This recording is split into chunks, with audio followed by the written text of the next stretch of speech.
Aspek penting ya yang harus kita perhatikan. Pertama adalah hubungan. Kedua, kolaborasi ketika kita membangun sebuah komunitas. Ketiga, pemberdayaan. Bagaimana kita bisa memberdayakan sumber daya yang ada. Kemudian keterlibatan. Kemudian diversitas ya. Ini yang aspek penting harus teman-teman perhatikan. Kemudian strategi yang harus kita lakukan adalah hadiri acara dan pertemuan. Ya, baik itu acara pertemuan secara online ataupun pertemuan secara offline. Gunakan media sosial, budaya memberi dan menerima ya.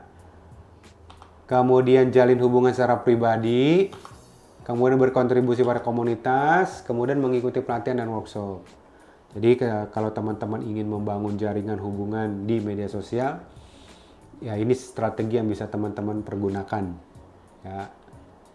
Kemudian membangun jaringan dan menghubungi prospek potensial. Apa itu membangun jaringan dan menghubungi prospek potensial?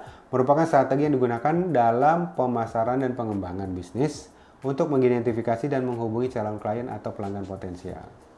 Jadi di sini bagaimana kita strategi yang digunakan dalam melakukan pemasaran dan pengembangan bisnis untuk mengidentifikasi dan menghubungi calon klien. Oke.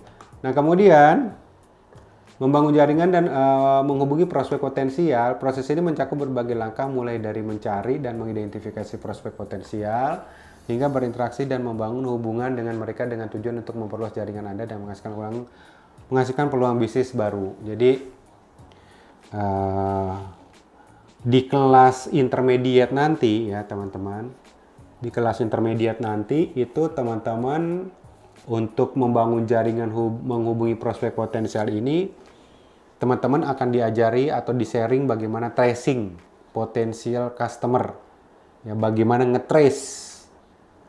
Karena sebenarnya media sosial itu sangat-sangat memungkinkan sekali kita untuk nge-trace seseorang, melihat potensial seseorang. Itu udah kelihatan banget.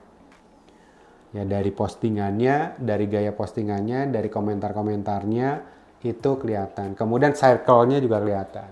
Mana circle keluarganya dia, mana circle kampus, mana circle kantor, mana circle SMA, SMK, itu kelihatan.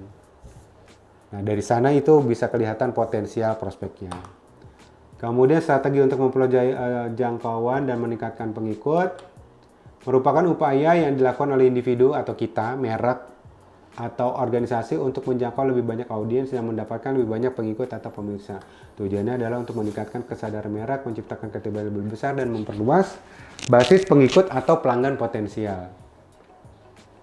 Ya, jadi kita harus melakukan bagaimana bisa selalu memperluas jaringan kita atau follower atau subscriber kita dengan tindakan-tindakan yang bermanfaat untuk para audiens kita.